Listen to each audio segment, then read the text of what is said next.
düşmənləri öldürəndə sən nə fikirləşirdin? Nə fikirləşməliydim ki? Yəni avtomatın tətiğini çəkəndə ağlıma bir şey gəlmirdi? Düzünü desəm, gülməyəcəksiniz. Yox, niyə ki? Qorxudan özümü itirmişdim. Ağlım işləmirdi. Gözlərim yaşla dolmuşdu. Yaxşı, qorxudan başqa hansı hisslər keçirirdin? Düşmənlərə baxıb nə fikirləşirdin?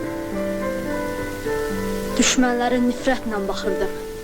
Fikirləşirdim, niyə belə balacam?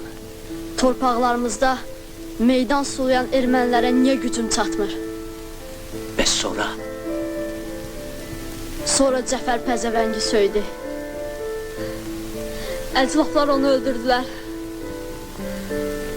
Axtardım, bir daş götürüm çırpım təpələrinə. Gördüm avtomat düşüb yanına. Avtomatı götürüb erməniləri biçdim.